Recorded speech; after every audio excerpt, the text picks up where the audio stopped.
दोनों कॉम्बिनेशन क्या है? दोनों में प्रोटीन है। अच्छा, दोनों प्रोटीन। अच्छा, अगर हम गोश्त ले रहे हैं और उसमें आलू डाल रहे हैं, तो आलू इस वक्त जो है उसके अंदर वो जो है आलू में जो उसकी खाद लग लग के सबसे ज्यादा खाद अगर किसी फसल अच्छा, को मैं पहले दालों को कंफर्म कर लूं कि सर ये आपका ना, मैं जल्दी में चाहिए थी कि जो जो सवाल हैं वो ज़रा लोगों तक पहुंचे। अच्छा, आप छिलके वाली दाल की आप बात कर रहे थे, वो भी प्रोटीन है।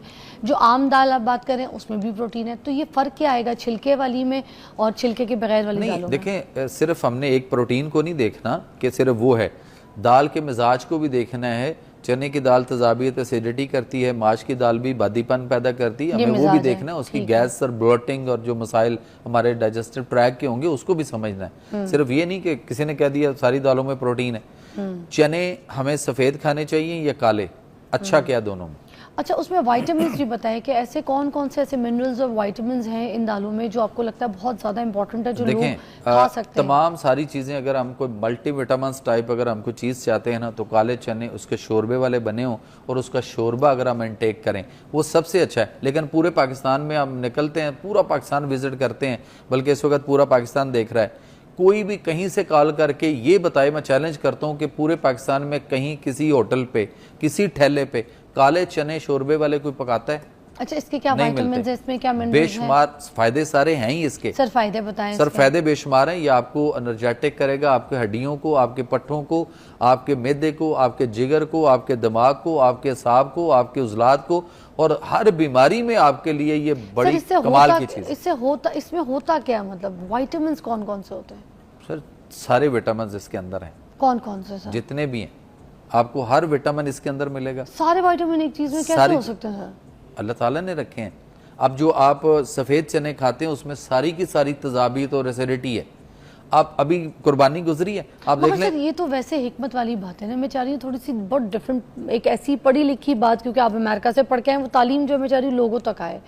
विटामिन मुझे थोड़ा सा आपने बताया, मिनरल्स इसमें आपके सारे आएंगे ना। आपको देखें कैल्शियम सोर्स भी इसमें मिल जाएगा आपके, उसके अंदर vitamin E, vitamin B12, vitamin 6, सारे विटामिन के हर चीज़ आपको सोर्स आपकी बॉडी में ले जाकर वो आपकी बॉडी को इस तरह एनर्जेटिक करेगा कि जो आपके अपने अंदर विटामिन्स पड़े या जो आपकी बॉडी को उन चीज़ों को जो देना चाहिए, आपके मिसाल है जो आपके बोन मैरो के अंदर, हड्डी के अंदर जो गूदा मिक होती है बोन मैरो, उसके अंदर जो हमारे रेड सेल, वाइट सेल और बाकी जो उसके अंदर सारी चीज़ें पड़ी हैं, वो सारे को जो चीज़ चाहिए आपको वो लेनी चाहिए खुराक, ना कि वो सफ़ेद चने लें जो हमारे उन चीज़ों के ऊपर एसिडिटी और एसिड प्रोड्यूस करके उनको भी, उन खुलियों को भी तबाह करें। अच्छा, vitamin B6, B9, vitamin B1 होता है, ठीक है, B3 होता है, के अलावा C होता है, ठीक है, इसके अंदर।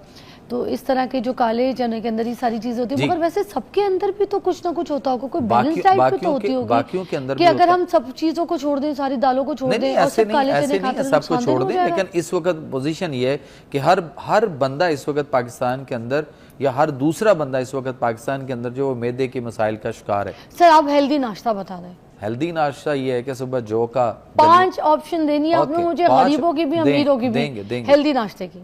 एक तो तलबीना बनाएं आप सल्लल्लाहु अलैहि वसल्लम। हाँ, ये तो मैं भी खाती हूँ, वाह, मेरी बेटी भी खाती है। अच्छा, जायके में भी। उसके बाद जो नहीं खाता शुरू कर दे, खुदा की कसम, बड़ा अच्छा। जौ की रोटी, जौ का दलिया, ठीक हो गया। उसके बाद फिर आ गया कि हम फ्रूट्स की तरफ आए। अच्छा, हमें फ्रेश फ्रूट जो सुबह हाँ लिए जा, तो लोग कहते हैं शुगर इंटेक हाई हो जाएगी। मेरी बात सुने, और एसिडिटी, मुझे क्योंकि जितने यहाँ पे लोग आते हैं वो मुझे कहते हैं कि 11 बजे के टाइम पे, 10 बजे के टाइम पे ले लें, क्योंकि आप अर्ली राइजर जो लोग होते हैं, जैसे ये भाई हजरात सारे जॉब पे निकलते हैं, सुबह उठते हैं, तो हमें डॉक्टर्स कहते हैं कि सुबह उठते के साथ ही जो है ना वो अपने अर्ली टाइम पे जो है ना फलों का इस्तेमाल या जूस इस तरह नहीं करना। तो अब आप कह रहे हैं सुबह जो है फल ले लो, इसकी बता दें आप हमें। मैं अगर किसी दिन मुझे मेरा मूड ना हो कि सुबह कोई लेने का कुछ, तो मैं फल खुद ले लेता हूँ, कोई इशू नहीं है उसका। और तमाम शुगर के पेशेंट तक तमाम फल जो है वो खा सकते हैं, ले सकते हैं, वो भी ले सकते हैं। इवन मैंगो भी दरख्त पे पका हुआ हो तो जितने खाना चाहें हम खा सकते हैं, कोई इशू नहीं उसका भी। लेकिन हमारे फिर हमने उस वक्त नाश्ते में और कुछ नहीं लेना। ये नहीं है कि इधर से नाश्ता भी 2 पराठे भी खा लिए, उसके बाद हम फ्रूट लेने शुरू कर दें। अच्छा। हमने अपने एम्प्टी स्टमक के साथ हमने सिर्फ फ्रूट पे रहना है फिर। और खाना 2 टाइम है, सिर्फ सुबह और शाम है, 3 टाइम खाना इस दुनिया में भी नहीं है, और जन्नत में जो जाएंगे उनको जन्नत में भी अल्लाह ताला 2 टाइम देगा। कुरान के अंदर अल्लाह का फरमान है, सूरह मरियम आयत नंबर 61 है कि अल्लाह फरमाते हैं जन्नती जन्नत में कोई लायानी बेहुदा बात नहीं सुनेंगे, अमन और सलामती के साथ रहेंगे, और वहाँ उन्हें उनका रिज़्क मतवातर सुबह शाम मिलता रहेगा। आयत के आखिर में बुकरा व अशिया, बुकरा अरबी में कहते हैं सुबह को और अशिया शाम को, 2 टाइम में मिलना है। आदत बना लो जन्नत में जाना है तो। यहाँ तो हम कहते हैं सुबह दोपहर शाम खाना, रात को खाना। मगरिब के बाद अंधेरा होना शुरू हो जाए अगर, और स्याही शुरू हो जाए अगर, ब्लैकिश होना जो बाहर का मौसम है, तो उस वक्त खाना अपने साथ जुर्म है, फिर आपका लिवर फैटी भी आएगा और बेशुमार बीमारियां आएंगी। और हम रात देर तक खाते हैं। की जो बात है वो भी तो हम इसी वक्त जी, वो मगरिब के बाद है, लेकिन अगले आपको मगरिब के बाद 20-25 मिनट तक सिर्फ सफेदी नजर आएगी, अभी अंधेरा नहीं आया।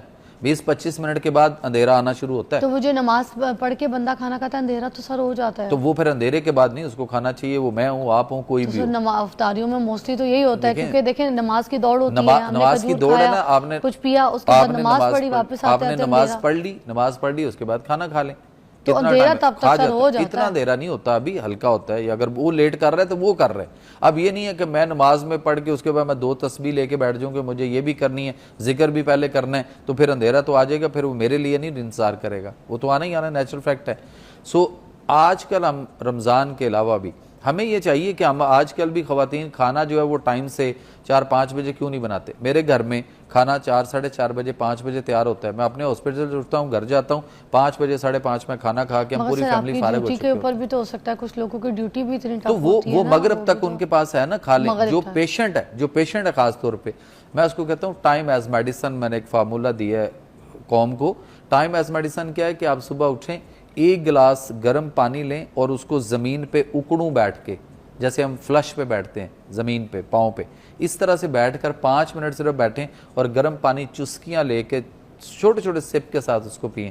5 मिनट उसी तरह बैठे रहें और उसके बाद उठें और फिर जो भी आपने काम नमाज जो भी करना है करें। और उसके बाद फिर पेशेंट जो है ख़ास तौर पे, उनको 10 बजे हम कहते हैं कि आप नाश्ता करें, 10 बजे से पहले नहीं करें। अच्छा, अब जो उखड़ू बैठ के आपने पानी पीने को कहा, वो किस वजह से, उससे क्या होता है? उससे ये होता है कि आपके एक तो बहुत सारे मसाइल, आपका कमर का, मोरों के मसाइल, जोड़ों के मसाइल, घुटनों के मसाइल नहीं होंगे। और दूसरा ये है कि ज़मीन के साथ आप, एक और चीज़ है, ज़मीन के साथ अर्थ करना है। ज़मीन पे नंगे पाँव कब चले थे आप, याद है कोई आपको? तो घर पे तो चलती हूँ। नहीं, घर में फर्श है, पत्थर है, टाइल है, मैं ज़मीन की बात, ज़मीन पे, मट्टी पे, धरती पे या घास वाली जगह, घास पे गार्डन में चल, हमें जमीन को अपने साथ अर्थ करना है। अपने साथ हमारी बॉडी के अंदर इधर मोटर न्यूरॉन है, सेल्स होते हैं, करंट बनता है, निकलता है, हमारे अंदर न्यूट्रॉन बहुत ज़्यादा होते रहते हैं। हम मीटर के साथ अगर चेक करें तो 4 होगा, 4.4 आएगा, और हमें 0 पे रखना है। तो उसका बेहतरीन ये है कि 40 मिनट हम या तो ज़मीन के ऊपर, घास पे, ग्राउंड पे, ज़मीन पे हम वॉक करें। नहीं कर सकते तो कम से कम इस तरह 40 मिनट पाँव नंगे करके ज़मीन के ऊपर, कुर्सी पे, बेंच पे, कहीं भी बैठ जाएं और ज़मीन पे पाँव रखें। 40 मिनट सिर्फ इसको डेली करें। दूसरे मुल्क आना जाना आपका होगा, लंबी फ्लाइट लेते हैं, आपको पता है अमेरिका वगैरह जाएं या लंबी फ्लाइट हो तो टाइम जोन 9 घंटे का, और हम 24 घंटे में पहुंच गए, और हमारी बॉडी वहां के एडजस्ट होने में तकरीबन 8-10 दिन लगते हैं, सोना, खाना, पीना, क्योंकि हम यहाँ के आदी होते हैं। हाँ। और अगर हम वहां पे जाके 40 मिनट सिर्फ जमीन पे पाँव रख के बैठेंगे तो वो हमारा जो सॉफ्टवेयर है वो फौरन अपडेट हो जाएगा और हम कॉल यू अगेन। बहुत सारी बातें करने को हैं, टाइम थोड़ा सा ख़त्म हो गया है। Will catch you soon. So आपका बहुत बहुत शुक्रिया, एंड जो इन्फॉर्मेशन आप तक पहुंची हैं उनको अपनी ज़िंदगी में ट्राई करके देखिए और देखिए क्या लाइफ गोल चेंजेस मिलते हैं।